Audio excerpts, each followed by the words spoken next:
Saviez-vous qu'environ un tiers des aliments produits pour la consommation humaine dans le monde sont perdus ou gaspillés?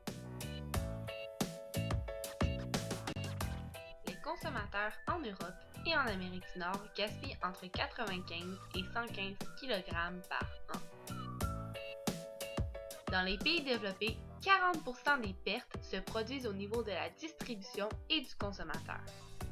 Il est donc possible de faire une différence.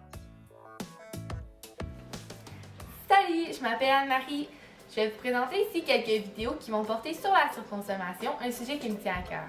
Aujourd'hui, je vous donne des trucs et astuces pour éviter les pertes et le gaspillage occasionnés par la surconsommation au niveau alimentaire. Bon visionnement!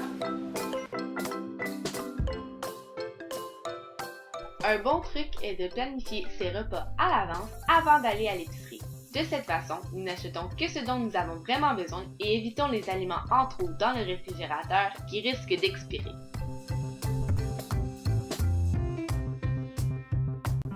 Lorsque nous effectuons des achats, il est important de consommer intelligemment. Regardez la date de péremption.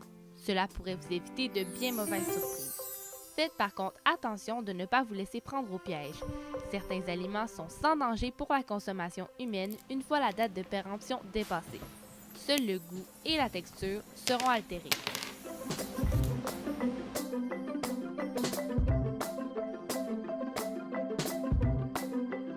Malgré notre bon vouloir, il arrive parfois que nous achetions de la nourriture en trop. Vous n'arrivez pas à passer au travers de la caisse de pommes que vous avez achetée la semaine dernière? Faites de la compote. Même une fois congelée, elle garde sa fraîcheur et peut être délicieuse sur des rôtis ou comme collation de fin d'après-midi. Tartes, sorbets et confitures sont d'autres alternatives santé qui permettent de minimiser les effets de notre surconsommation en écoulant des fruits qui commencent à se faire vieux.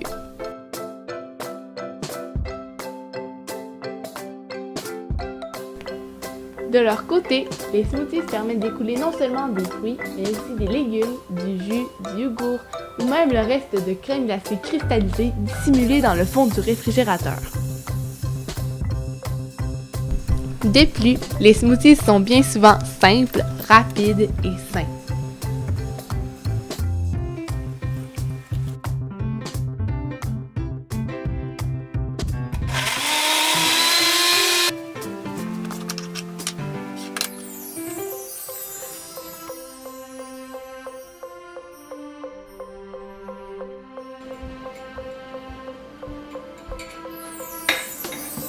Êtes-vous familier avec ce genre de situation?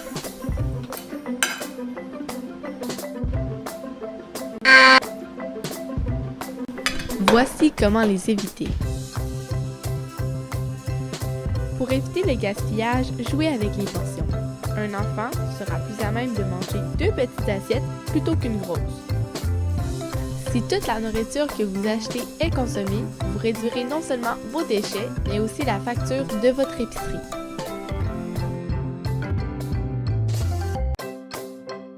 Encore une fois, pour limiter le gaspillage relié à notre surconsommation, un bon truc est d'utiliser le pain que nous avons qui est moins frais et moins moelleux et à la place de le jeter, eh bien d'en faire des croûtons.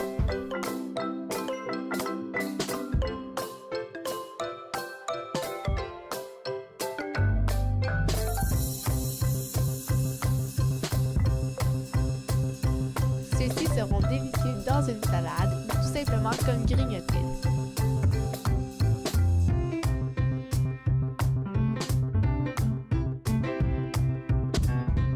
N'hésitez pas à utiliser le congélateur. Il est parfois la solution idéale. Je l'utilise régulièrement pour y mettre mes bananes trop mûres qui seront ensuite délicieuses dans un pain aux bananes. Finalement, soyez inventifs. Utilisez ce que vous avez déjà à la maison à la place d'aller au magasin pour vous le procurer. Ici, j'ai teintu des œufs avec des pelures d'oignon à la place du traditionnel colorant alimentaire qui était introuvable dans mon garde-manger.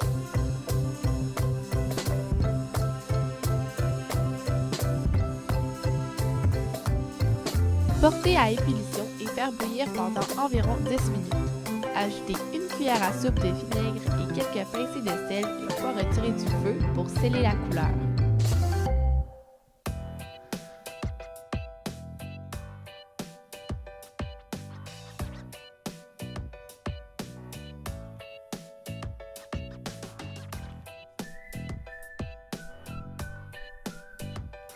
Laissez-moi savoir dans les commentaires ce que vous pensez de ce